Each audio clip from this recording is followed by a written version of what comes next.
সূরাতুল কাহফের শেষের দিকে আল্লাহ রাব্বুল আলামিন বলেন, ঈমান যারা আনবে এবং আমলে সালিহ যারা করবে, ঈমান আনবে যারা, আমল করবে যারা, এক কাজ না দুই কাজ। সহি না হলে নামাজ সহি হবে না।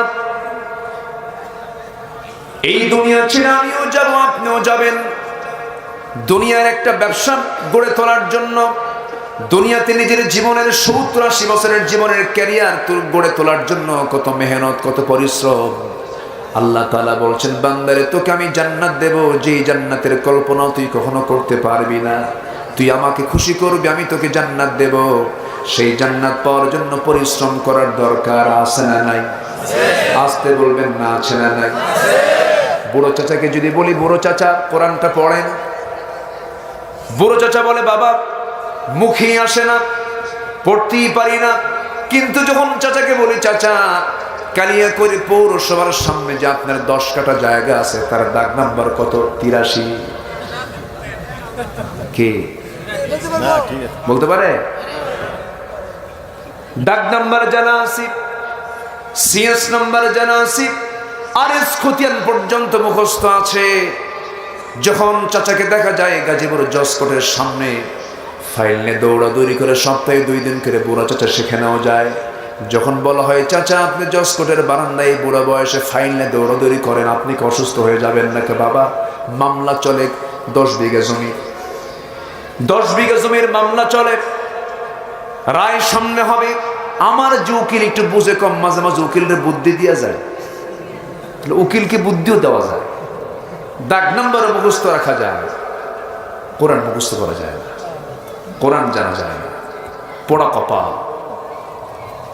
পোড়া কপাল, ঠিক কিনা? পোড়া কপাল। শিখবো আমরা কোরআন, আসতে বলে সবাইকে শিখে নেব। আগামী রমজান হবে কোরআন শেখার রমজান। কেউ কিন্তু জোরে বলেন নাই। আগামী রমজান হবে কি শেখার রমজান? আমি শিকদার ভাইকে বলবো, জয় ভাইকে বলবো, মরহুম হাবির উদ্দিন শিকদার ফাউন্ডেশনের উদ্যোগে এই এলাকায় কোরআন শেখার একটি কোর্স করা হোক। কেমন হয় বলেন? কি কেমন হয় বলেন? কেমন হয় বলি? আলহামদুলিল্লাহ। উদ্যোগ তো নিতে হবে, কাজ তো করতে হবে। এগুলোই তো কাজ, এগুলোই কাজ, এগুলোই থেকে যাবে, কিচ্ছু থাকবে না। আপনি জজ, ব্যারিস্টার, মন্ত্রী, সচিব যা হন না কেন, মরার পর গুনে গুনে কয় হাত বলেন? কয় হাত?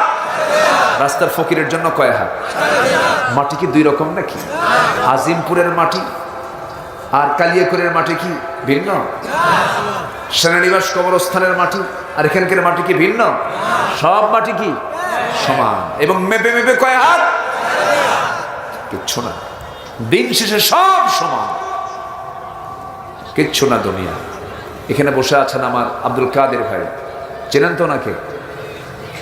হ্যাঁ, যাক, আচ্ছা, ওনার মামা হন, পূর্ব পরিচিত, খুব ভালো মানুষ। শিকদার বাড়ির জামাই। শিকদার বাড়ির জামাই কাম সারছে।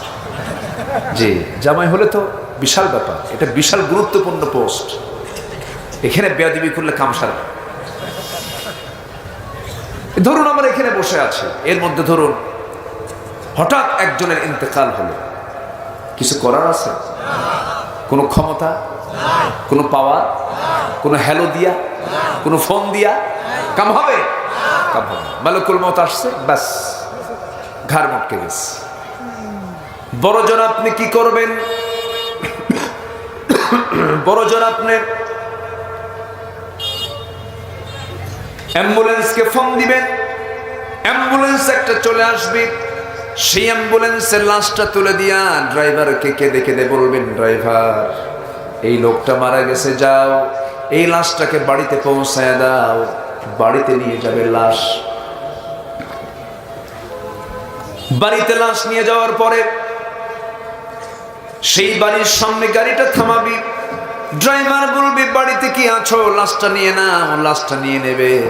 নিজের সন্তান, নিজের স্ত্রী, নিজের ভাই, সব আপনজন, কিন্তু একটা লোকও সেই লাশটাকে নিয়ে বেডরুমে তুলবে না, ঘরের মধ্যে তুলবে না। নিজের হাতে বানানো ঘর, নিজের হাতে বানানো সকল স্বপ্নের পরিবার বেডরুমে জায়গা নাই, বারান্দাতেও জায়গা নাই, বেলকনিতেও জায়গা নাই, উঠানেও জায়গা নাই। এই বাড়ির এরিয়ার একটা কোনায় কাপড় দিয়ে মুড়ানো পর্দা করে নিথর দেহটা চকিতে রেখে দেবে, গরম পানির গোসল শুরু হয়ে যাবে। আলমারিতে দেশি বিদেশি কত দামি দামি কাপড় চোপড়গুলো সব পরে থাকবে, কেচে দিয়া বরং জামার যে কাপড় ছিল সেটাও কেটে ফেলবে। বাজার থেকে সবচেয়ে কম দামি কাপড় কিনে আনবি, কাপড়ের কাপড় কিনে এনে সেই কাপড়টাকে 2 ভাগ করে নিয়া মাথায় বাঁধন পায়ে বাঁধন দিয়ে দেবে চকলেটের মতো। একটা কোনায় বাঁধন, আরেকটা কোনায় বাঁধন দিয়া সামনে রেখে দিয়া জানাজা শুরু হয়ে যাবে। জানাজাটা সম্পূর্ণ হয়ে যাবে, চাপা কান্নায় ভেঙ্গে পড়বে মানুষগুলো। আত্মীয় স্বজনরা শুধু ফুফে ফুফে কাঁদবে, কিচ্ছু করার থাকবে না। টেনে হেঁচড়ে সব কবরের দিকে নিয়ে যাবে, কবরে নামায়া দেবে। দিন শেষে আমার বন্ধু কেউ নয়, আমার বন্ধু একমাত্র কেবলমাত্র শুধুমাত্র কে? বাবা গেল, কি শিক্ষা নিলাম? মা গেল, কি শিক্ষা নিলাম? দাদা গেল, কি শিক্ষা নিলাম? দাদি গেল, কি শিক্ষা নিলাম? একসঙ্গে 4 আড্ডায় বসতাম, বন্ধু গেল, কি শিক্ষা নিলাম? একটা মৃত্যু বিশাল বড় শিক্ষা। শিক্ষা নিয়ে আমরা জীবনটাকে সাজাবো। জোরে বলি ইনশাআল্লাহ, আরো জোরে বলি ইনশাআল্লাহ। আমার বন্ধুগণ, এই দুনিয়াতে আপন বলতে কেউ নাই। যে বলে আমার আপন ভুল কথা। এই পৃথিবীতে আমি আপনি যদি বন্ধু বানাতে চাই, 3 জনকে বন্ধু বানাবো। কয়জনকে বলেন? পরামর্শ দিয়েছেন কে? আসতে বলবেন না কে? আল্লাহ তাআলা। আল্লাহ রাব্বুল আলামিন বলেন, ইন্নামা ওয়ালিয়্যুকুমুল্লাহু ওয়া রাসূলুহু ওয়াল্লাযীনা আমানুল্লাযীনা ইউকিমুনাস সালাহ ওয়া ইউতুনাস যাকাহ। জোরে বলুন আল্লাহু আকবার। তোমাদের জীবনে বন্ধু হবে 3 জন। নাম্বার 1 বন্ধু হবে কেউ না, নাম্বার 1 বন্ধু হবেন কে? আসতে বলবেন না কে? আমার আল্লাহ আছেন কোথায়? আমার কথা কি রাগ করছেন নাকি আপনি? আমার কথা বোঝা যাচ্ছে তো? আমি আবার কাউকে জোর করে কথা বলতে চাই না। যতক্ষণ শুনবেন আমি ততক্ষণ শোনাব। সম্মানিত ভাইয়েরা, আমার আল্লাহ তাআলা সবচেয়ে আমার 1 নম্বর বন্ধু যদি তিনি হন, অবশ্যই তিনি আমার 1 নম্বর বন্ধু। কিন্তু তাকে চেনার দরকার আছে না? সবচেয়ে বেশি করে চিনতে হবে তাকে। কাকে? আল্লাহকে। আল্লাহ কোথায় আছেন, আল্লাহ কি করছেন, আল্লাহর ক্ষমতা কি, সব পরিচয় সবচেয়ে বেশি পাওয়া যায় কোন কিতাবে? কোরআনে কারীমের 1/3, 3 ভাগের 1 ভাগ শুধু আল্লাহর পরিচয়। যেরকম সুবহানাল্লাহ। 3 ভাগের 1 ভাগ কার পরিচয়? আল্লাহর। আল্লাহ কে? আল্লাহ কোথায়? আল্লাহ কি করছেন? আল্লাহর ক্ষমতা কি? সব 3 ভাগের 1 ভাগ। আমার বন্ধুগণ, আমি একটা সূরার শুরু থেকে তেলাওয়াত করেছি। আল্লাহ রাব্বুল আলামিন বলছেন, বান্দারে 7টা কাজ করবা তুমি, আমি আল্লাহ নিজে তোমাকে জান্নাতুল ফেরদাউসের অধিকারী বানায় দেব। জান্নাতুল ফেরদাউস তোমাকে দিয়ে দেব। 7টা কাজ করবে, তোমার জান্নাতে যেতে কোনো বাধা হবে না। বলি আলহামদুলিল্লাহ। আমরা 7টা কাজ করে আজকে শিখে যাব। জোরে বলি ইনশাআল্লাহ। বন্ধু বানাবো কয়জনকে? 1 নাম্বার কে? আসতে বলবেন না কে? আল্লাহ তাআলা। আল্লাহ কোথায়? হ্যাঁ, ঠিক আছে, এক একজন এক একটা বলছেন। তবে সঠিক উত্তর হলো আর রহমানু আলাল আরশ ইস্তাওয়া। আমার আল্লাহ তাআলা আরশ আজিমের সমাসীন আছেন, কিন্তু তার সমস্ত ইলম সব জায়গায় আছে না নেই? সবচেয়ে বেশি দেখেন কে? জোরে বলবেন। সবচেয়ে বেশি শোনেন কে? সবচেয়ে বেশি জানেন কে? সবচেয়ে বেশি বুঝেন কে? আল্লাহ তাআলা। সব তিনি দেখেন, কিন্তু তার একটা নির্দিষ্ট আসন আছে। ওয়াসিআ কুরসিয়ুহুস সামাওয়াতি ওয়াল আরদ ওয়ালা ইয়াউদুহু হিফযুহুমা ওয়া হুয়াল আলিয়্যুল আযীম। বিশাল তার আরশ আজিম। আরশ আজিমটা কত দূর? এত দূরে, একটু মনোযোগ দিয়ে শুনতে হবে কথাগুলো। একটু হার্ড মনে হবে, কিন্তু একটু মনোযোগ দিয়ে শুনুন। আমরা যেখানে বসে আছি, কালিয়াকৈরের কি এলাকার নাম এটা? বড়ই বাড়ি না? এখানে কি বড়ই খুব হতো নাকি? বড়ই কোথায়? বড়ই হয় না? হ্যাঁ, বড়ই বাড়ি। আচ্ছা, বড়ই বাড়ির এই ময়দানে আমরা বসা। আকাশে এই মুহূর্তে চাঁদও আছে। চাঁদ আছে না?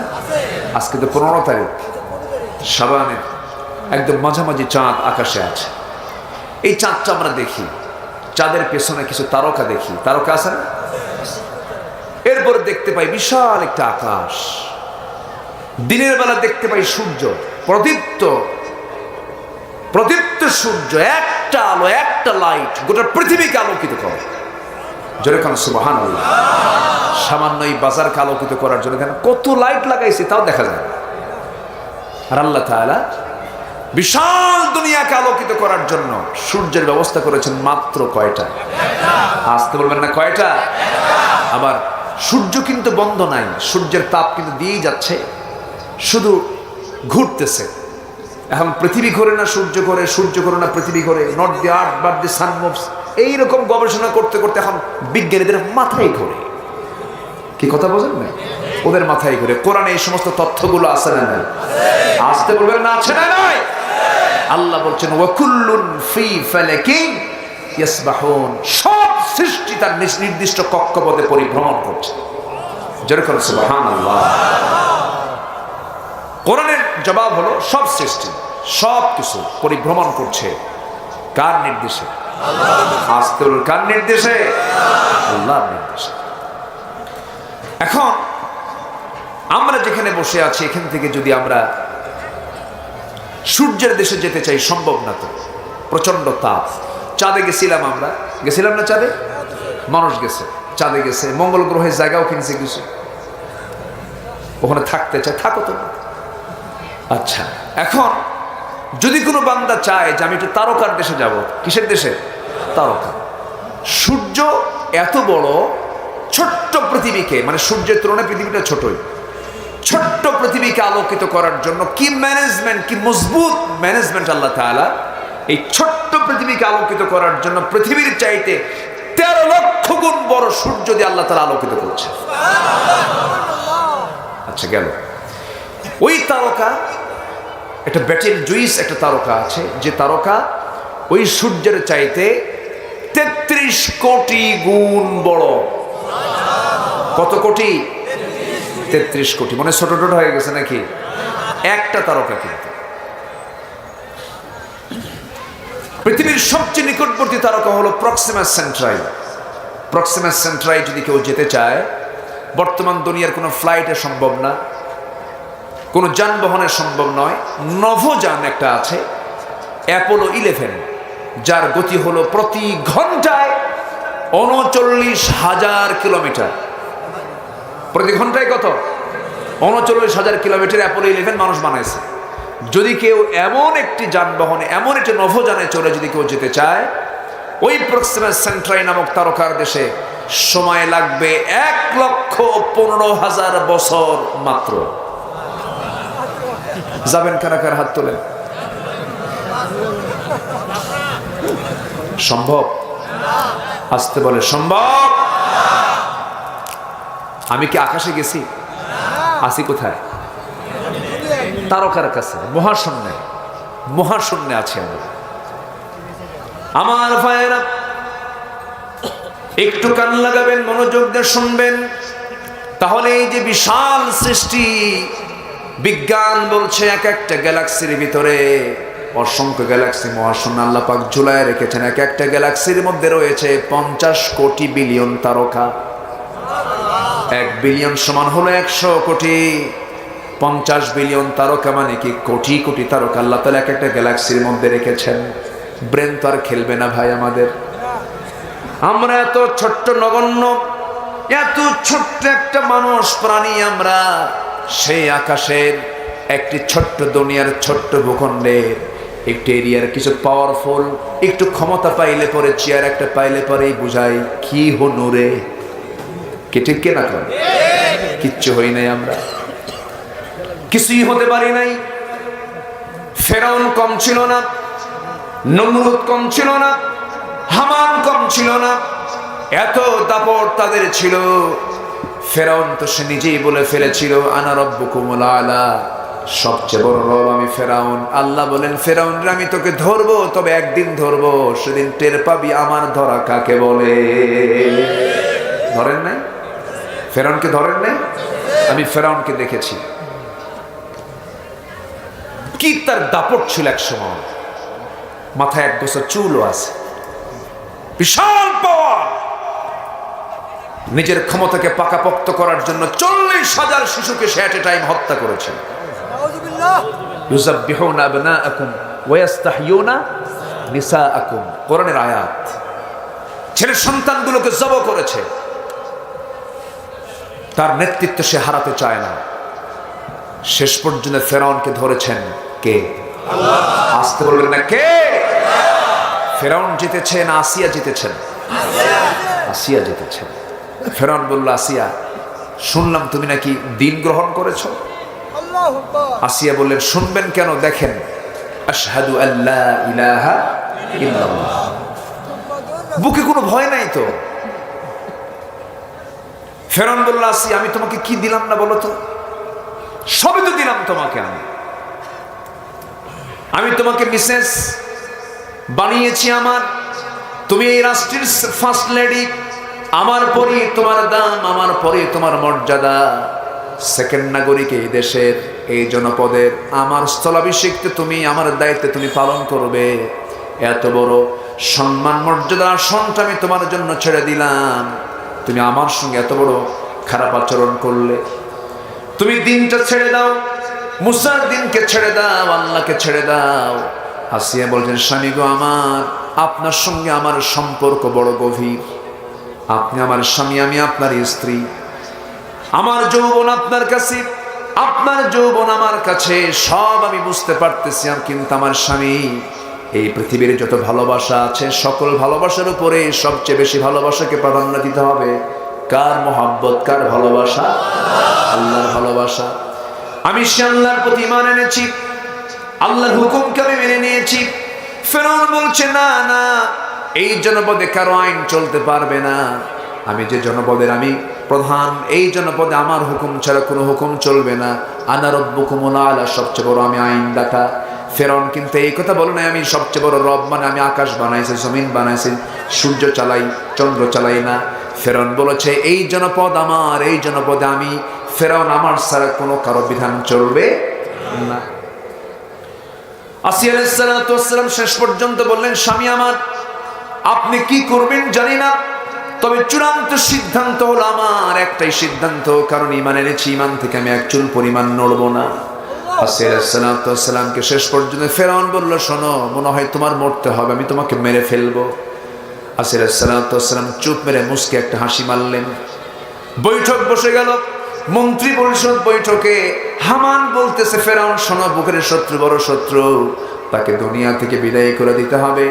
আসিয়া আলাইহিস সালাতু ওয়াস সালাম যখন তার কানে যখন সংবাদ আসলো তাকে করাত দিয়ে চিরে 2 টুকরো করে শহীদ করে দেওয়া হবে, আসিয়া আলাইহিস সালাতু ওয়াস সালামের সামনে ফেরাউন শেষবারের মতো বলে গেল, আসিয়া এখনো সুযোগ আছে, কি করবে বলো।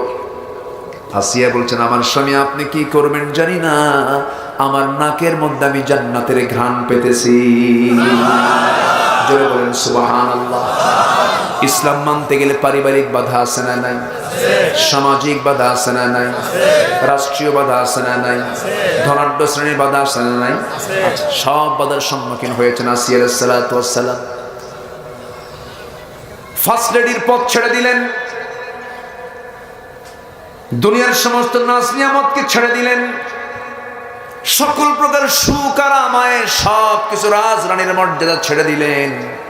সামনে যখন তার সামনে যখন জল্লাদ করাত নিয়ে যখন দাঁড়ায় গেছে, আসিয়া আলাইহিস সালাতু ওয়াস সালাম সূরা তাহরিম পড়বেন, সূরা তাহরিমের মধ্যে আসছে, আসিয়া আলাইহিস সালাতু ওয়াস সালাম সেই সময় একটি সুন্দর দোয়া করেছেন আল্লাহকে লক্ষ্য করে। তার কিতাব ছিল তাওরাত, অথচ আল্লাহ রাব্বুল আলামিন তার দোয়াটাকে কোরআনে কারীমের মতো কিতাবের মধ্যে ঢুকায় দিয়েছেন। সুবহানাল্লাহ। আসিয়া আলাইহিস সালাতু ওয়াস সালাম সেই দোয়াটা, যে দোয়াটা তিনি করেছেন, আল্লাহ রাব্বুল আলামিন বলেন, রব্বি বিনিলি ইনদাকা বাইতান ফিল জান্নাতি ওয়া নাজ্জিনি মিন ফিরআউনা ওয়া আমালিহি। আয় আল্লাহ তাআলা, তুমি আমার জন্য বানায় দাও ইনদাকা তোমার কাছে। ধরুন আমার পাশে এখানে জয় ভাই বসে আছেন, আরবিতে আমার কাছে ইনদি, তোমার কাছে ইনদাকা, তোমার কাছে ইনদি মানে আমার কাছে। তাহলে আমার ভাই জয় ভাই আমার পাশে বসে আছেন, দূরে না কাছে? দেখেন আসিল সালাতু ওয়াসসালাম আল্লাহকে কত কাছে টেনে নিয়ে দোয়াটা করছেন, আল্লাহ তুমি আমার জন্য বানায় দিবা ইনদাকা তোমার কাছে বাইতান, একটা ঘর, ফিল জান্নাত, জান্নাতে। আমরা আল্লাহকে কত দূরে রাখি, আর আসিয়া আল্লাহকে কত কাছে টেনেছেন, একটু ভাবা দরকার। আসিয়া সালাতু ওয়াসসালাম বলছেন আল্লাহ তুমি আমাকে এমন একটা জান্নাত দিবা যে জান্নাত তোমার বাড়ি থেকে দূরে হবে না, তোমার আর শাজিমের দেওয়ালের সঙ্গে যেন আমার ঘরটা হয়। আল্লাহু আকবার। একটা ঘর দিবা, ছোট্ট ঘর, কিন্তু সেই ঘরটা যেন তোমার খুব কাছাকাছি হয়। আল্লাহ তুমি ফেরাউনের আযাব থেকে, ফেরাউনের অত্যাচার থেকে তুমি আল্লাহ আমাকে বাঁচায় দাও, তার অনিষ্ট থেকে তুমি আল্লাহ আমাকে বাঁচায় দাও। তাফসীর এসেছে করাত যখন তার মাথায় লাগানো হলো, দুই টুকরা হয়ে তিনি শহীদ হয়ে গেলেন। দুনিয়ার সমস্ত নর নারীদেরকে বুঝায় দিলেন, দুনিয়ার সমস্ত আভিজাত্য, দুনিয়ার সমস্ত চেয়ার পদ সব কিছু বিসর্জন দিয়ে আমি আল্লাহকে বন্ধু বানায় নিয়েছি। জোরে বলে সুবহানাল্লাহ। আমরা ঘুরছি এই পৃথিবীতে প্রথম বিমানে চড়েছেন সুলাইমান আলাইহিস সালাতু ওয়াস সালাম। সমস্ত সভ্যতা এসেছে সমস্ত সভ্যতা এসেছে নবীদের মাধ্যমে, সমস্ত সভ্যতা নবীরা এনেছেন। ইদ্রিস আলাইহিস সালাতু ওয়াস সালাম ছিলেন টেক্সটাইল ইঞ্জিনিয়ার, আদম আলাইহিস সালাতু ওয়াস সালাম ছিলেন কৃষিকাজের রূপকার। আল্লাহ তাআলা আদম আলাইহিস সালাতু ওয়াস সালামকে গোটা দুনিয়ার সকল কিছুর শিক্ষা দিয়েছেন। আদিম যুগের মানুষ নাকি মূর্খ ছিল, তারা নাকি কিছুই বুঝতো না, ভুল কথা এগুলো। প্রথম মানুষ জ্ঞানী মানুষ। আল্লাহু আকবার বলেন। প্রথম মানুষকে জোরে বলেন, আরো জোরে বলেন। আদম হচ্ছেন প্রথম মানুষ। প্রথম মানুষ নবী। প্রথম মানুষ কি? নবী। আর নবী কি মূর্খ নাকি? তাহলে আমার বাপ কি? আমার বাপ কে? জোরে কর। আমরা কি সন্তান? আরো জোরে, আরো জোরে। এর চেয়ে বড় পরিচয় আছে? আমি চট্টগ্রাম যাব, তো ডোমেস্টিক সাইডে এয়ারপোর্টে আমি ভিতরে ঢুকে বোর্ডিং পাস নিয়ে ভিতরে গিয়ে বসবো, বসার জায়গা পাচ্ছি না। যেখানে যাব এখন তো পুরুষের সংখ্যা বেশি না মহিলার সংখ্যা বেশি? আচ্ছা মেয়েরা ঘুরুক ফিরুক সমস্যা নেই, কিন্তু কাপড় চোপড় তো পরার দরকার। এখন মেয়েদের গায়ে কি কাপড় চোপড় থাকে? বলেন তো। যত আধুনিক তত কাপড় নাই। কাপড় চোপড় বেশি পড়লেই বলে এই তো দাদি হয়ে গেছে, নানি হয়ে গেছে। যত কাপড় খুলবে তার নাকি দাম তত বাড়বে। কাপড় খুললে যদি সে আধুনিক হয়, তাহলে বনের পশু তো সবচেয়ে বেশি আধুনিক হওয়ার কথা, ঠিক কিনা? মাদের গায়ে কাপড় চোপড় পরায় দেয়, শেষ। অ্যাটম বম যত বড় ক্ষতিকর, পৃথিবীর জন্য হুমকি স্বরূপ, তার চাইতে বড় হুমকি হলো আমেরিকার হলিউড, ভারতের বলিউড, ঠিক কিনা? সব শেষ করে দিল, সব শেষ। তো আমি বসবো কোথায়, বসার জায়গা পাচ্ছি না। মাথায় তো কাপড় চোপড় রাখে না, বোরকা টোরকাও তো নাই। আমি হুজুর খুঁজতেছি, দেখি দুই একটা টুপিওয়ালা পাই নাকি। আমিও টুপিওয়ালা, তাই না? দাড়িওয়ালা মানুষ কিন্তু দাড়িওয়ালা খুঁজে। তা আমি টুপিওয়ালা খুঁজতেছি, দেখি যে ও কোনায় একজন বসে আছে। তো কাছে গিয়ে আস্তে করে বসে সালাম দিলাম। সালামের জবাব না দিয়ে উনি আমার টুপি দেখতেছে, বুঝলেন? আমার টুপি দেখে টুপি পছন্দ হয় না। ওনার টুপি একরকম, আমার টুপি আরেক রকম। কি ঝামেলা আছে না নাই বলেন তো? আছে, আছে, ঝামেলা আছে। আমরা এত বড় কৃপণ, মুখে একজন মুসলমানের মুখে দাড়ি রাখে নাই, উনি দাড়ি রাখতে পারে নাই, হয়তো তার ইমানের ঘাটতি, বুঝের ভুল, দাড়ি রাখে নাই। কত ফাঁসে মেরে দিবে একেবারে, একদম কাম সারা। আছে না এরকম? আছে না নাই? আছে না নাই? প্রান্তিক কথা আপনি বলবেন না, আপনি ইমানদার যদি হতে চান। ফতুয়ার বিষ বাষ্প দিয়ে আজকে সমাজটা বিধ্বস্ত হয়ে আছে কিছু কিছু বিষয়ে। কেউ বলে নাভিতে হাত বাঁধা যাবে না, কেউ বলে বুকে হাত বাঁধা যাবে না। নাভিতে হাত বাঁধলে হবে না, বুকে হাত বাঁধলেও হবে না। তাহলে কোথায় বাঁধবে এখন সাধারণ পাবলিক? বলেন। এখন আল্লাহু আকবার দ্বারা এখন হাত আর খুঁজে পাচ্ছে না, কোথায়? আল্লাহু আকবার কপালে, হাত গেছে কোথায়? সম্মানিত ভাইয়েরা, তো আমি সালাম দিলাম, টুপির দিকে স্যার কোনো উত্তর নাই। আমি এরপরে পাশে বসলাম, বসার পরে বললাম, মুরব্বী আপনার নাম? বলতেছে আমি অমুক পীরজাদা। যখন কইছে পীরজাদা, আমি চুপচাপ শুনলাম। আমি পীরকে অবশ্যই ভালোবাসি, হক্কানি যদি পীর হয় কোনো সমস্যা নেই। কিন্তু কিছুক্ষণ পর আমাকে আবার প্রশ্ন, আপনি কে? ধমকের সুর। আমি বললাম, আমি হলাম নবীজাদা। কি কথা কি বুঝতেছেন? আমি কি কইছি? নবীজাদা মানে কি? আদম সন্তান, আদম নবী না? আমি তার কি ছেলে, তাহলে কি হয়? নবী জাদা। আর উনি কি?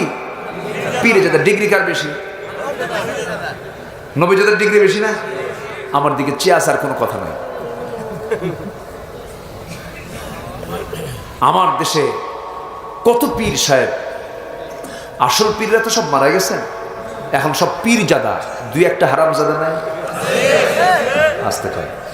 নবীর ছেলে যদি কাফের হয়, কেনান নবীর ছেলে তো কাফের ছিল, তাহলে এতগুলো পীরের সন্তান, এত বড় পীর, সব পীর, এর মধ্যে সব পীর দুই একটা হারাম জাদা নাই? আছে না নয়? লাভ কি? পীরের ছেলে হয়ে লাভ নাই, নবীর ছেলে হয়ে তো লাভ নাই। কি করবেন আপনি? নূর ইসলামের ছেলে হচ্ছে কেনান, লাভ নাই তো। নবীর বাবা ইব্রাহিমের বাবা হলো আজর, লাভ নাই। আমার ভাইয়েরা, নবীর ছেলে হয়ে লাভ নাই, নবীর বাবা হয়েও লাভ নাই, নবীর চাচা হয়েও লাভ নাই, নবীর বংশের হয়েও লাভ নাই। নবীর বংশের মানুষ ছিল আবু লাহাব। কুরাইশ বংশে জন্ম নিয়েছেন আমার নবীজি, কুরাইশ বংশে জন্ম নিয়েছে আবু লাহাব। বংশ দিয়েও কোনো লাভ হবে না, বাবা দিয়ে কোনো কাম হবে না, ছেলে দিয়ে কোনো কাম হবে না, ভাই দিয়ে কোনো কাম হবে না। কাম হবে হলো ঈমান আর আমল নিয়ে। জোরে কোন সুবহানাল্লাহ। ইন্না খালাকনাকুম মিন যাকারিন ওয়া উনসা ওয়া জাআলনাকুম শুউবান ওয়া ক্বাবাইলা লিতাআরাফু ইন্না আকরামাকুম ইনদাল্লাহি আতকাকুম। আল্লাহু আকবার বলো। আমরা আল্লাহকে ভালোবাসবো, জোরে বলি ইনশাআল্লাহ। আগামী রমজান হবে কি শেখার রমজান বলেন? দায়িত্ব কিন্তু একটা পেয়ে গেছেন, মনে যেন থাকে। আব্দুল আল আমিন আসছিল, এই তাকিদটা তিনি দিয়েছেন আমাদের, এটা অবশ্যই আমরা পূরণ করব, জোরে বলি ইনশাআল্লাহ। নামাজ হবে কয় ওয়াক্ত? আসতে বলবেন না, কয় ওয়াক্ত নামাজ? একা না জামাতে? বুঝে না বুঝে? জেনে না জেনে? জেনে বুঝে সময়ে নামাজ পড়তে হবে। এক লোকের বাড়ি মসজিদের সাথে, লোকটা হিন্দু। লোকটা কি? হিন্দু। প্রত্যেক দিন মসজিদের সামনে দিয়ে যায়। মসজিদের সামনে দিয়ে যাওয়ার সময় ইমাম সাহেব রুকু থেকে ওঠার সময়, রুকু থেকে যখন ওঠে তখন একটা দোয়া পড়ে, সামি আল্লাহু লিমান হামিদা। তো রুকু থেকে ওঠার সময় যখন ইমাম বলে ফেলে সামি আল্লাহু লিমান হামিদা, হিন্দু লোকটা প্রত্যেক দিন এটা শোনার সঙ্গে সঙ্গে তার মনে একটা কিউরিওসিটি জাগে, হামিদা হামিদা করে কেন? হামিদা মেয়েটা কার মেয়ে? হিন্দুর চিন্তা এটা। এখন প্রশ্ন করবে কাকে? ওই হিন্দু লোকের বাড়ির সাথে আবার এক মুসলমানের বাড়ি। তাকে বলতেছে, ভাই তুমি তো 5 ওয়াক্ত নামাজ পড়ো, তোমাদের ইমাম সাহেবের কি হলো? এক মহিলার নামে শুধু দোয়া করে, আর কি মহিলা নাই? রহিমা আছে, করিমা আছে, খাদিজা আছে, হামিদা হামিদা করে কেন? হামিদা মেয়েটা কার মেয়ে বলো তো? এখন জবাবে এই মুসলমান মুসল্লি বলতেছে, ভাই আমি 25 বছর যাব বা জামাতের সাথে এই মসজিদে নামাজ পড়ি প্রথম কাতারে, আজ পর্যন্ত আমিও ঠিক মতো জানি না আসলে হামিদা মেয়েটা কার মেয়ে। কথা কি বোঝা গেল? কি কথা কি ক্লিয়ার? তাহলে ওই হিন্দুর চিন্তা আর এই মুসলমানের চিন্তার মধ্যে কোনো তফাৎ আছে? তফাৎ আছে? নামাজের মতো নামাজ যদি আজকে পড়তাম, নামাজি কখনো মদ খেতে পারে না, নামাজি কখনো সুদের কারবার করতে পারে না, নামাজি কখনো জেনার কারবারে যেতে পারে না, নামাজি কখনো মদের বোতল নিয়ে বসতে পারে না। রাগ করছেন নাকি আপনারা? কষ্ট পাচ্ছেন? এই সময় কেউ উঠেন না, যদি ওঠেন তাহলে ভাববো ওটাই সুদ খায়। বসেন। আমার ওয়াজের মধ্যে আমার ওয়াজের মধ্যে একটু নমনীয়তা কম, কেন জানেন?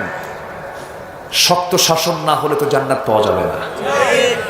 চোখের পানি ফেললাম, 2-3 ঘন্টা অনেকে ওয়াজ করে, ঠিক আছে করলে, এত সুন্দর ওয়াজ রে বাবা, কান্দা শেষ। বুঝলেন কি? শুনলাম তো, কানলাম, কিন্তু বুঝি নাই কিছু। লাভটা হলো কি? আমরা আজকে কিছু নিয়ে যাব, জোরে বলি ইনশাআল্লাহ। আগামী রমজান হবে কি শেখার রমজান? নামাজ হবে কয় ওয়াক্ত? বুঝে না না বুঝে, জেনে না না জেনে, সময় নেওয়ার সময়, হ্যাঁ সময় নামাজ পড়তে হবে। সম্মানিত ভাইয়েরা, সাইয়েদনা আলী রাদিয়াল্লাহু তাআলা আনহুর নামাজটা কি ছিল দেখেন, কি গভীর নামাজ তারা পড়েছেন। সাইয়েদনা আলী যুদ্ধের ময়দানে যুদ্ধ করতে গেছেন, পায়ের মধ্যে তীর ঢুকে গেছে, তীর ঢুকছে, সেই তীরটা কেউ টেনে বের করতে পারে না। সাইয়েদনা আলী কষ্ট পাচ্ছেন খুব, তীরে হাত দিলে তিনি চিৎকার বেড়ে উঠতেছেন। রাসূল বললেন, আমার আলী যখন নামাজে দাঁড়াবে সেই সময় তোমরা নামাজের মধ্যে তার পা থেকে তীরটা বের করে নিবে। সাইয়েদনা আলী নামাজে দাঁড়ালেন, পিছন থেকে কয়েকজন সাহাবী সেই তীরটা টানতেছে। তীর যখন টান মারে, সেই তীর টানার সঙ্গে সঙ্গে গোশতগুলো ছিঁড়ে ছিঁড়ে আসতেছে, রক্তগুলো গড়ে গড়ে পড়ে। নামাজ শেষ হয়ে গেল, সেই তীরটা টান মারা হচ্ছে, কিন্তু আলীর মুখ থেকে বিন্দু পরিমাণ কোনো আওয়াজ বের হচ্ছে না। নামাজ শেষ করলেন, নামাজ শেষ করার পরে সাইয়েদনা আলী বলছেন, ও আমার ভাইরা, যে যন্ত্রণার বিদ্ধ সেই তীর নিয়ে আমি নামাজ আদায় করছিলাম, নামাজের পরে তো সেই বিদ্ধ হওয়া তীরটা আমার পায়ে দেখি না। সবাই মিলে যখন তার সামনে দাঁড়ানো, সব সাহাবী বলছে, আলী, নবীর পরামর্শ নিয়ে আমরা তোমার পা থেকে টান মেরে তীরটা বের করে নিয়েছি। নামাজের মধ্যে আমরা টান মেরে তীরটা বের করে নিয়েছি আলী। আলী বলছেন, আল্লাহর কসম করে বলি, তোমরা নামাজের মধ্যে আমার পা থেকে কখন তীরটা টান মেরে বের করে নিয়েছো, আমি আলী বিন্দু পরিমাণ কোনো টের পাই নাই। যেরকম সুবহানাল্লাহ, কিভাবে তারা নামাজ পড়েছেন। আবার নামাজের মধ্যে দুনিয়ার কথা মাঝে মাঝে মনে হয় না? আস্তে কর, হয় কি না? আমারও হয়, আপনারও হয়। কিন্তু নামাজের মধ্যে মনে হতে পারে, কিন্তু মনটাকে আবার ঘুরে নামাজের মধ্যে নিয়ে আসতে হবে, আবার ঘুরে কি নিয়ে আসতে হবে। এই আলী আবার তিনি বসে আছেন, এক লোক এসে বলছে, এক বেদুইন এসে বলতেছে, আলী, নামাজের মধ্যে মাঝে মাঝে দুনিয়ার কথা মনে হয়, নামাজ কি আমার কবুল হবে? সাইয়েদনা আলী শক্ত ফতোয়া দিলেন, হবে না নামাজ, যাও। সাহাবী তো হতাশ চিত্তে চলে গেছেন। আমার নবীজি কিছুক্ষণ পরে এসে বলছেন, আলী, তোমার কাছে কেউ আসছিল? হ্যাঁ। কি বলেছো তুমি? হুজুর, আমি বলে দিয়েছি নামাজের মধ্যে দুনিয়ার কথা মনে হলে নামাজ কবুল হবে না। কি তাই? হ্যাঁ। আলী, তুমি এই মুহূর্তে ওযু বানাও, ওযু বানায়া 2 রাকাত নফল নামাজ পড়ো। নফল নামাজ শেষান্ত আমি তোমাকে আমার পক্ষ থেকে সুন্দর একটা চাদর উপহার দেব। সাইয়েদনা আলীর আনন্দ দেখে, কে রাসূল আমাকে চাদর দিবেন, খুব খুশি। ওযু বানালেন, নামাজে দাঁড়ায়া প্রথম কাতারে খুব মনোযোগ, প্রথম রাকাতে খুব মনোযোগ, দ্বিতীয় রাকাতে সূরা ফাতিহা পড়তে নিয়ে নামাজের মধ্যে হঠাৎ করে মনে হয়ে গেল রাসূল যে আমাকে চাদরখানা দিতে চাইলেন, সেই চাদরখানা মা হাফসার ঘরের চাদর না মা আয়েশার ঘরের চাদর। কি কথা কি বুঝতেছেন? নামাজ শেষ করে ফেললেন, সালাম ফিরছেন আলী, আসসালামু আলাইকুম ওয়া রাহমাতুল্লাহ, আসসালামু আলাইকুম ওয়া রাহমাতুল্লাহ। সালাম ফেরার পরে আমার নবীজির চোখের সাথে আলীর চোখ পড়ে গেল। চোখে চোখে যখন চোখ লেগে গেল, আমার নবীজি মুস্কি মুস্কি হাসেন, আলীও মুস্কি মুস্কি হাসেন। রাসূল বলেন, আলী, নামাজ শেষ করে মুস্কি মুস্কি হাসি কেন? হুজুর, আপনি যেই কারণে আমিও সেই কারণে। কি কথা বলছেন? রাসূল বলেন, সাহাবী, তুমি যে ফতোয়া দিলা নামাজ হবে না, তোমার নামাজ তো চলে গেছে। নামাজ হয়ে যাবে, যদি কোনো ভুল হয়ে যায়, নামাজের মধ্যে যদি কোনো ওয়াজিব কাজ বাদ পড়ে যায়, শেষ বৈঠকে বসে তাশাহুদ পড়ে ডান দিকে সালাম ফিরে 2টা পেনাল্টি মেরে দেব, 2টা সওসেজদা মেরে দেব। আল্লাহ আমাদের ভুলটাকে শুদ্ধ বানায়া সেই নামাজ কবুল করে নিবে। নামাজ 5 ওয়াক্ত পড়ব কারা কারা? ইনশাআল্লাহ। জোরে বলি, ইয়া আল্লাহ,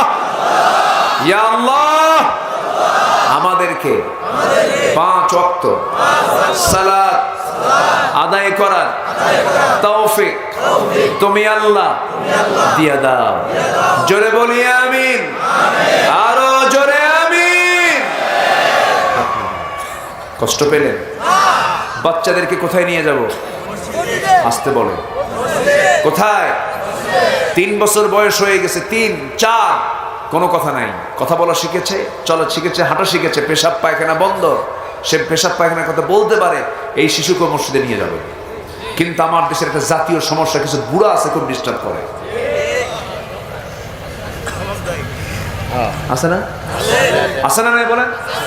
কিছু বুড়া চাচা আছে, দেখবেন মসজিদের সামনে লাঠি নিয়ে বসে। আমি যখন ছোট ছিলাম, আমি নিজেই বলছি, এক চাচা ছিল এরকম, আমি মসজিদে ঢুকি, খেলে লাঠি দেখা। তা আমি পরের রক্ত আমি একখান হাতে লাঠি নিলাম, ওদিক থেকে চাচা দেখে, এদিক থেকে আমি দেখাই। বাচ্চারা যা শিখা, বাচ্চাদেরকে যা শিখানো হবে তাই শিখবে তারা। বাচ্চারা, শিশুরা মসজিদে খেলবে, হাঁটবে, হাসবে, কাঁদবে, দৌড়াদৌড়ি করবে কাতারের সামনে দিয়া, না বুঝে কোনো গুনাহ নেই, ওদের নামাজই এটা। আলহামদুলিল্লাহ বলেন। নানা হয়েছেন, নানা হয়েছেন, দাদা হয়েছেন, নাতির যন্ত্রণা সহ্য করতে পারবেন না, তাহলে আপনি নানা হওয়ার যোগ্যতা রাখেন। আমার নবীজি সেজদায় চলে গেছেন মসজিদে নববীতে। হোসেন রাদিয়াল্লাহু তাআলা আনহু দৌড় মেরে এসে নবীর ঘাড়ের উপরে বসে গেছে। আমার নবীজি সেজদা থেকে আর মাথা উঠান না, থাকতো ঘাড়ের উপরে বসে আছে, রাসূল সেজদার মধ্যে পড়ে আছে। স্বেচ্ছায় যতক্ষণ হোসেন না উঠছে, আমার নবীজি সেজদা থেকে মাথা উঠান নাই। সালাম ফেরার পর বলছে, হোসেন তুমি আজকে খুব বড় উপকার করলে আমার। কেন? তসবির পরিমাণ কম হতো, তুমি বসার কারণে আমার তসবিহ বেশি হয়ে গেছে।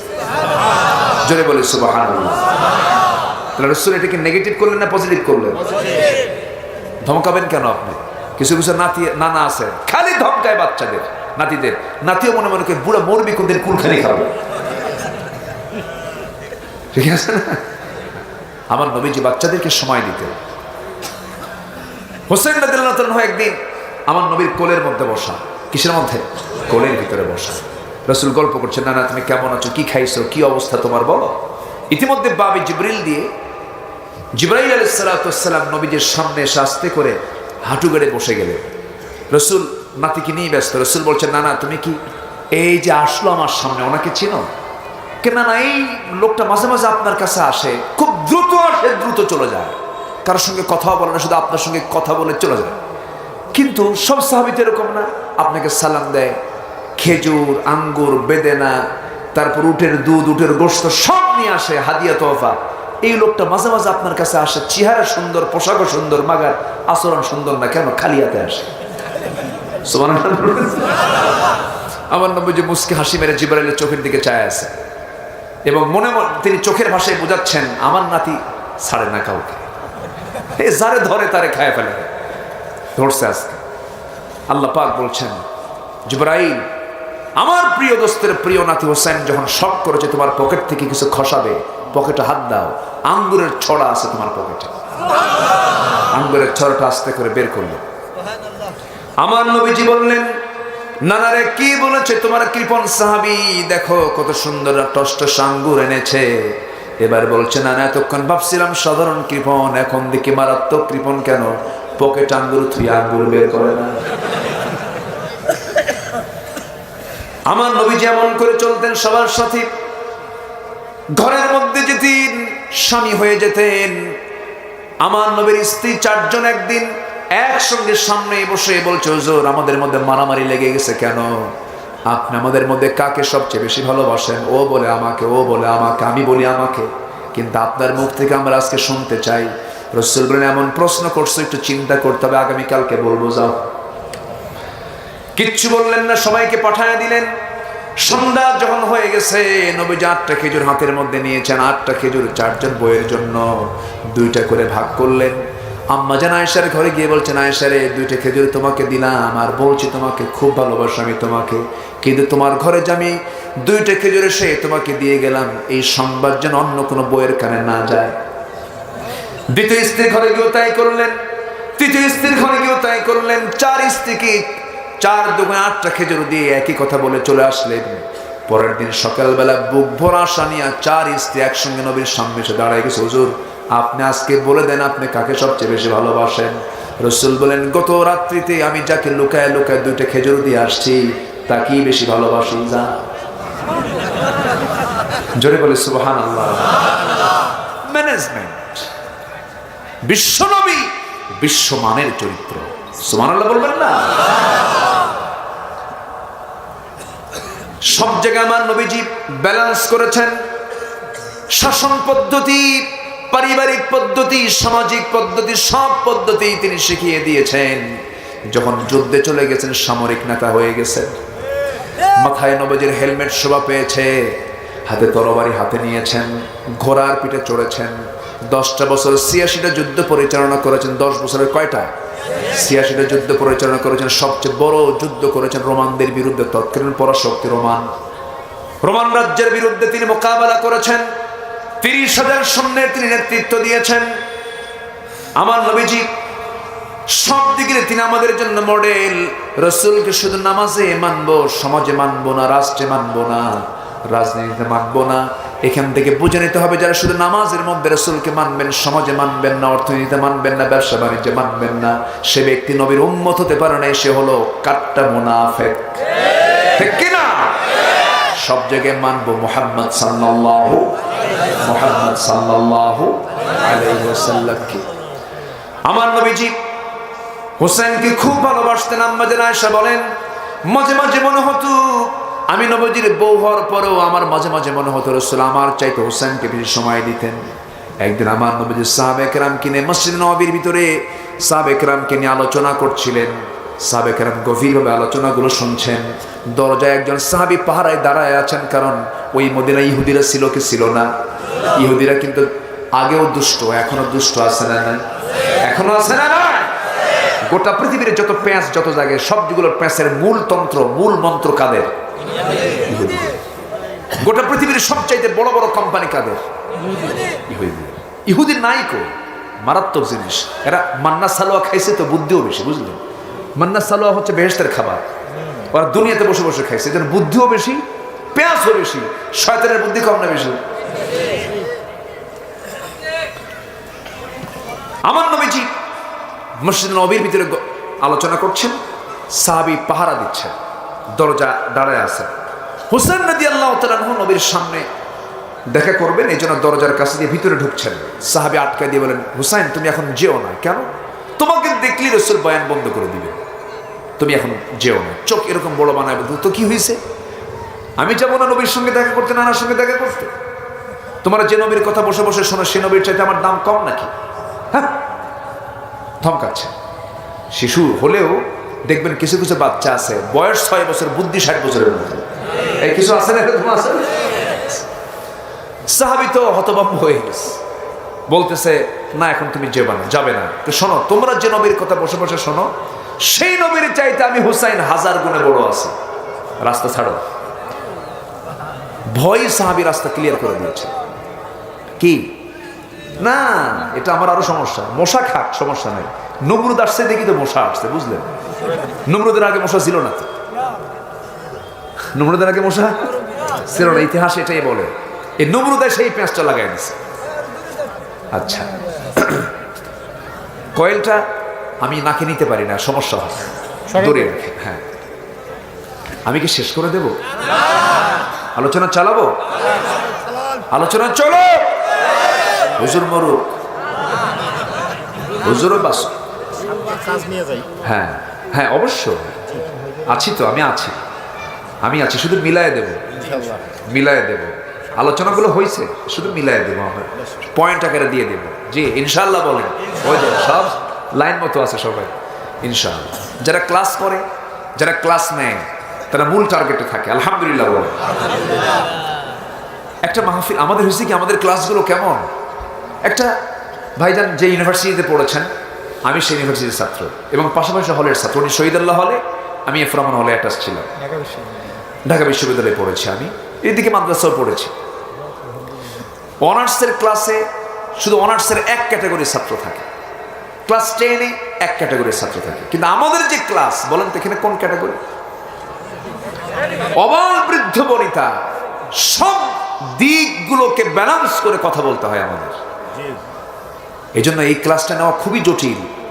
আপনি বেশি হার্ড করতে যাবেন, অনেকে বুঝবে না, আবার খুব ইজি করতে যাবেন, যারা সচেতন শিক্ষিত মানুষ তারা বলবে এই কি কথা বলে। এই জন্য এটাকে ওয়াকানা বাইনা যালিকা কাওয়ামা, একটা মাঝামাঝি অবস্থায় আমাদেরকে কথা বলতে হয়। কষ্ট পাচ্ছেন না তো আপনারা? বলি আলহামদুলিল্লাহ। আমার নবীজি বয়ান করছেন, হুসাইন রাদিয়াল্লাহু তাআলা আনহু ওই সাহাবীকে একটা ধমক মেরে, একটা ঝড় মেরে দিয়ে ভিতরে ঢুকে পড়ছেন। ভিতরে ঢুকেই নবীর সামনে খুব মোশান নিয়ে দাঁড়ায় আছে। রসুল বলছেন, না না, ব্যাপার কি, তোমার মুখে হাসি নাই কেন? না না, হাসি থাকবে কেমনে, তোমার সাহাবীরা কি আমার সঙ্গে ভালো ব্যবহার করে? কেন, কি হয়েছে? আমি আসতে চাই তোমার সঙ্গে দেখা করতে, দরজা আটকে দেয় কেন? আমার কি দাম নাই? অবশ্যই তোমার দাম আছে, তুমি আমার নাতি। নাতি হই, তোমার চেয়ে আমি বড়। সুবহানাল্লাহ। রাসূল বলেন, তুমি আমার চেয়ে কেমনে বড়? কেন না, আমি তোমার চেয়ে বড়, আমি বুঝাবো। কেমনে বড়? তুমি তোমার নাতি, তোমার মোষ নাই, দাড়ি নাই, আমার মোষ আছে, দাড়ি আছে, আমি বয়স, তোমার চেয়ে আমার বয়স বেশি, আমি বড়। এবার বলছে, না তুমি বোঝো নাই নানা, আমি তোমাকে বুঝাই দেবো। তো বলো তো নানা কি? 3টা প্রশ্ন করব, শর্ত হলো সব সাহাবীকে সামনে ডাকো। সব সাহাবীকে সামনে ডাকা হলো। এবার রাসূলকে লক্ষ্য করে বলছেন, নানা আমি তোমার সবচেয়ে কোন জায়গায় বসে বেশি কথা বলি? আমার প্রিয় বসার জায়গা কোনটাকে? আমার বুক। শুয়ে পড়ো। রাসূলকে শোয়ায় দিলে, লাফ মেরে গিয়ে নবীর বুকের উপরে বসে। সাহাবীরা সব দৃশ্যগুলো দেখছে। এবার বলছে, নানা আমি তোমাকে 3টা প্রশ্ন করব। কি নানা প্রশ্নগুলো বলো? এবার বলছে, নানা নাম্বার 1 প্রশ্ন, নানা আপনি বলুন তো আপনার বাবার নামটা কি? রাসূল বলছেন, আমার বাবার নাম হলো আব্দুল্লাহ। বাড়ি তার কোথায়? মক্কায়। কোন বংশ? কুরাইশ বংশ। ও নানা, তোমার বাবার পরিচয় শেষ হয়ে গেছে। আমার বাবার পরিচয়টা হলো, আমার বাবাও কুরাইশ বংশ, আমার বাবার বাড়িও মক্কায়। কিন্তু এতটুকুই তার পরিচয় শেষ নয়। তার আরেকটা পরিচয় হলো, দুনিয়ার সমস্ত কাফির বেঈমানদের জন্য আল্লাহ তাআলা যাকে আসাদ করে পাঠিয়েছেন, আমার গর্বিত পিতা আলী, আমার পিতা আলীকে এক পাল্লায় দাও। নানা তোমার আব্বা আব্দুল্লাহকে এক পাল্লায় দাও। আল্লাহর কসম আমার বাবার ওজনটাই বেশি ভারী হয়ে যাবে। নবীজি মুস্কি মুস্কি হাসি মেরে হুসাইনকে কোলের মধ্যে নিয়ে বলছে, নানা আর কি প্রশ্ন করবি বল। এবার বলছে, নানা বলো তো তোমার মার নামটা কি? কামেনা। বাড়ি তার কোথায়? মদিনায়। এতটুকুই তার পরিচয় শেষ। নানা আমার নানার পরিচয়টা কি তুমি কি জানো? ও নানা আমার মার পরিচয়টা হলো, আমার মা হলেন জান্নাতের সমস্ত মহিলাদের সর্দারিনী, খাতুনে জান্নাত মা ফাতিমা। আমার মা ফাতিমাকে এক পাল্লায় দাও, তোমার মা আমিনাকে এক পাল্লায় দাও। আল্লাহর কসম করি বলি না, আমার মা ফাতিমার ওজনটাই বেশি ভারী হয়ে যাবে। আমার নবীজি নাতির এই বিজ্ঞচিত কথাগুলো শুনে আমার নবীজি একদিকে হাসেন, আরেকদিকে তার চোখ দিয়ে টপ টপ করে পানি পড়ে। আর বলেন, নানা রে আর কি প্রশ্ন করবি বল। এবার বলছে, নানা তুমি বলো তো তোমার নানার নামটা কি? তোমার নানাকে? রাসূল বলছেন, আমার নানা হলো ওহাব জোহরি। বাড়ি তার কোথায়? মক্কায়। তার বাড়িটা কোথায়? মদিনায়। কি করতেন তিনি? একজন ব্যবসায়ী ছিলেন, ব্যবসা করতেন। তোমার নানার নাম ওহাব জোহরি, বাড়ি হলো মদিনায়, একজন ব্যবসায়ী ছিলেন। কিন্তু ও নানা তোমার নানার পরিচয় আর কিছুই দিতে পারবে না, এতটুকুই তার শেষ। কিন্তু তুমি তো নিঃসন্দেহে জানো আমার নানার পরিচয়টা কি? আমার নানাটা কি? আমার নবীজির বুকে হাত দিয়ে থাপড়ায়া থাপড়ায়া হোসেন বলছেন, ও নানা আমার নানা হলেন যে আল্লাহ তাআলা নিজের পরিচয় দিতে নিয়ে বলেছেন রব্বুল আলামিন। আর সে আল্লাহ আমার নানার পরিচয় দিয়েছেন রাহমাতুল লিল আলামিন, সর্বকালের সর্বযুগের সর্বশ্রেষ্ঠ মহামানব রাসূল আকরাম নবী মুকাররম মুরুভাস্কর মুরুদুলাল জনাবে মুহাম্মদুর রাসূলুল্লাহ সাল্লাল্লাহু আলাইহি সাল্লাম আমার নানাকে এক পাল্লায় দাও। তোমার নানাকে এক পাল্লায় দাও। নানা তুমি বলো কোন নানা আমার বড়? আমার নানাই বড়। আমার নবী হুসাইনকে কোলের মধ্যে জড়িয়ে ধরে বলছেন, নানা আজকে আমি নবী হওয়ার পরও যুক্তির দিক থেকে আমি তোর কাছে হেরে গেলাম। জোরে করে সুবহানাল্লাহ। নবীজির এই ইতিহাসগুলো বাচ্চাদের হৃদয়ে দেওয়ার দরকার আছে না নাই? মোবাইল না দিয়ে আমার মা যারা মাহফিলগুলো শুনছেন, আজকের মাহফিলে বহু মা এসেছেন, আমি শুনেছি মাদেরকে বলবো, মা বাচ্চাদের হাতে, শিশুর হাতে মোবাইল দিয়ে চোখটা নষ্ট করায় দিবেন না। 3 বছর বয়স, 4 বছর বয়স গেমস দেখায় আর খাওয়ায়, গেমস দেখায় আর খাওয়ায় না, এগুলো করবেন না। মোবাইলটা মারাত্মক। যে মোবাইল চালায় সে চালাতে পারবে, কিন্তু যাকে মোবাইল চালায় সে চালাতে পারবে না। আমার কথা কি বুঝতেছেন আপনারা? যে মোবাইল চালায় সে চালাতে পারবে, আর যাকে মোবাইল চালায় সে চালাতে পারবে না। এটা খুব জটিল একটা কথা, মাথায় রাখবেন। শেষ করে দিচ্ছে। কত প্রবাসীর বউ যে চলে গেছে, আমি কি ভুল বলছি? দূরত্ব যতই হোক, কাছে থাকো। এই হচ্ছে মোবাইল। কার ইনবক্সে কে ঢোকে কোনো হিসাব নাই। চুয়াডাঙ্গা মাহফিলে যে মাহফুজ ভাই আসছিল না, বক্তা, আমার স্নেহধন আমার অনুজ, মাহফিল ছিল আমার চুয়াডাঙ্গা মাহফিল। আমি এশার নামাজের পর খাইতে বসছি, এক বেচার এসে বলতেছে, হুজুর আমার মেয়ের জন্য দোয়া করবেন। কেন? আমার মেয়েকে অনেক দূরে বিয়ে দিয়েছি। কোথায়? ঠাকুরগা। চুয়াডাঙ্গার মানুষ ঠাকুরগা মেয়ে বিয়ে দিলেন। এই বিয়ের ঘটক কে? হুজুর মোবাইল। ঘটক কে? তো বললাম, মুরব্বী আপনার মেয়েকে বিয়ে দিচ্ছেন এত দূরে, মোবাইল কিনে দিচ্ছেন কেন? হুজুর সে সায়েন্সে পড়ে, অনলাইনে ক্লাস লাগে, বায়োলজির ক্লাস নাকি অনলাইনে করতে হবে। আমি দামি দেখে যেন ভালো দেখা যায়, দামি একটা মোবাইল কিনে দিচ্ছি। হুজুর এই সাইডে অনলাইন ঘুরবে তা তো বুঝেনি। এখন আমার সোজা কথা হলো, যদি কোনো মেয়ের বাবা তার মেয়েকে বিয়ে দিতে নাই পারেন, বিয়ে হচ্ছে না, বাস অপ্রাপ্ত, যে বুঝে না, এমন মেয়েদের হাতে একটা করে মোবাইল কিনে দিবেন, বিয়ে হয়ে যাবে। আর কি করব? সব শেষ হয়ে গেল, সব শেষ হয়ে গেল। যুবক, তোমার যৌবনকে কন্ট্রোল করো, আল্লাহ তোমাকে আরশ আজিমের ছায়ার মেহমান বানাবে। এই যুগে সকল ফিতনা থেকে বাঁচার দরকার আছে না নাই? আসতে বলবেন না, আছে না নাই? মা, আপনাকে পর্দা অবলম্বন করতে হবে। পর্দা করা কি? আসতে বলে। পর্দার বিধান কে দিয়েছেন? পর্দার বিধান কে দিয়েছেন? পর্দা করা ফরজ, পর্দা করতেই হবে। পর্দাহীনা নারী কখনো জান্নাত পাবে না, তাকে জাহান্নাম যেতে হবে।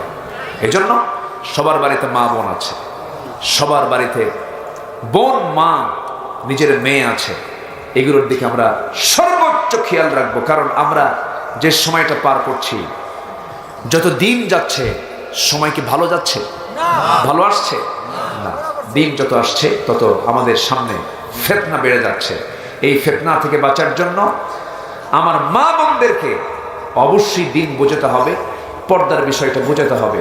আল্লাহ তুমি এলাকার মা বোনদেরকে পর্দায় থাকার তৌফিক দাও। জোরে বলি আল্লাহুম্মা আমিন। আরো জোরে আল্লাহুম্মা আমিন। অনেক রাত হয়ে গেছে, আমরা সময়টাকে বাড়াবো না।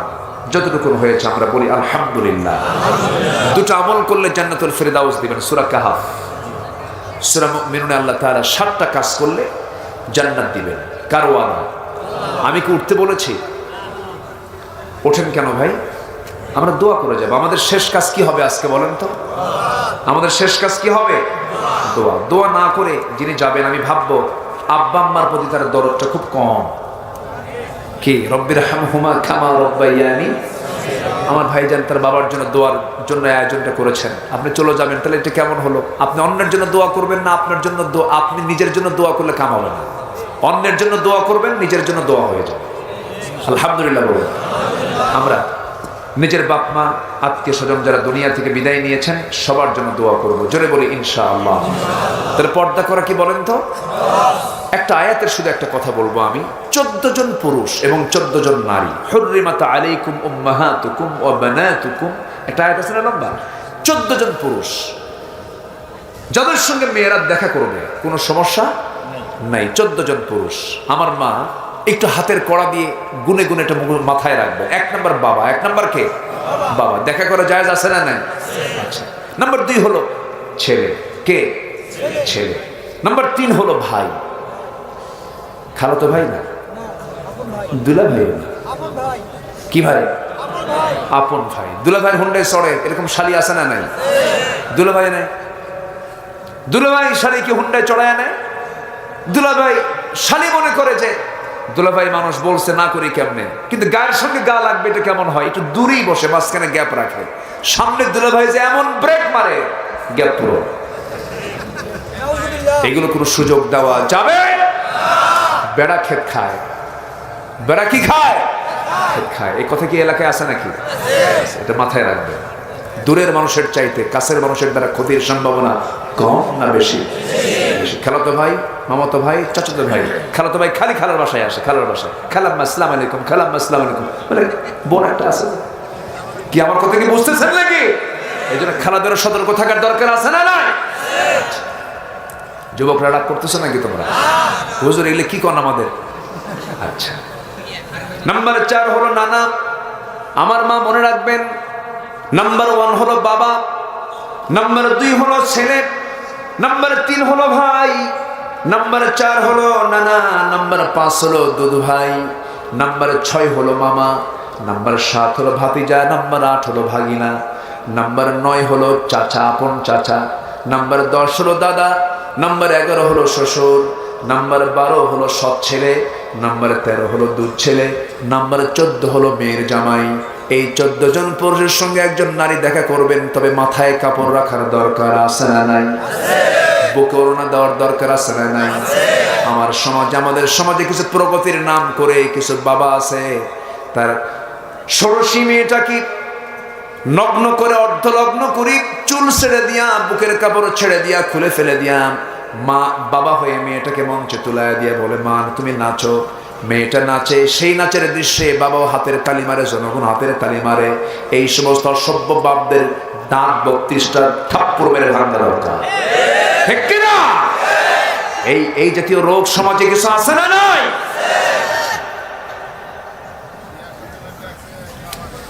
আমার ভাইয়েরা, পুরুষের জন্য পর্দা দরকার। 14 জন নারীর সঙ্গে দেখা করতে পারবেন। এছাড়া পৃথিবীর কোন পুরুষের সঙ্গে আপনি, কোন নারীর সঙ্গে আপনি দেখা করতে গেলে পর্দা রক্ষা করার দরকার আছে না নাই? আছে। পুরুষদের জন্য হলো মা, কিন্তু মার ঘরে ঢুকতে গেলে অনুমতির দরকার আছে না নাই? অনুমতি নিতে হবে। নাম্বার 2 হলো মেয়ে, নাম্বার 3 হলো নিজের বোন, নাম্বার 4 হলো নানি, নাম্বার 5 হলো দুধমা, নাম্বার 6 হলো নিজের আপন খালা, নাম্বার 7 হলো ভাতিজি, নাম্বার 9 হলো ভাগিনী। ভাতিজি হচ্ছে কি? ভাইয়ের মেয়ে। ভাগিনী হলো বোনের মেয়ে। নাম্বার 8 হলো, নাম্বার 9 হলো ফুফু, নাম্বার 10 হলো সৎ মা, নাম্বার 11 হলো দাদি, নাম্বার 12 হলো শাশুড়ি, নাম্বার 13 হলো দুধু মেয়ে, নাম্বার 14 হলো ছেলের স্ত্রী, ছেলের বউ। এই 14 জন মহিলা ছাড়া, 14 জন নারী ছাড়া পৃথিবীতে যত নারী আছে সবার সঙ্গে পর্দা করার দরকার আছে না নাই? হুকুমটা মোল্লার না আল্লাহর? হুকুমটা মোল্লা কই না আল্লাহ কইছেন? আল্লাহ সবাইকে মানার তৌফিক দান করুন। জোরে বলি আমিন। অনেক কথাই বলে ফেলেছি আমি, এক রাতে তো সব কথা বলা যায় না। 7টা পয়েন্ট আল্লাহ তাআলা আমাদেরকে জান্নাতুল ফেরদাউসের মেহমান বানাবেন। নাম্বার 1 হচ্ছে সালাত দিয়ে শুরু, যারা নামাজকে সুন্দর করবে, জোরে বলি আলহামদুলিল্লাহ, খুশুর সঙ্গে আদায় করবে। যারা অনর্থক কথা থেকে জিহ্বাকে বিশ্রাম দেবে, ওয়াল্লাযীনা হুম আনিল লাগবি মুরিদুন। নাম্বার 3 হলো যারা যাকাত ঠিকমতো দেবে। নাম্বার 4 হলো যারা লজ্জাস্থানের হেফাজত করবে, লিফুরুজিহিম হাফিযুন। নাম্বার 5 হলো ওয়াল্লাযীনা হুম লিআমানাতিহিম ওয়া'দিহিম রাউন, আমানত ঠিক রাখবে, ওয়াদা ঠিক রাখবে।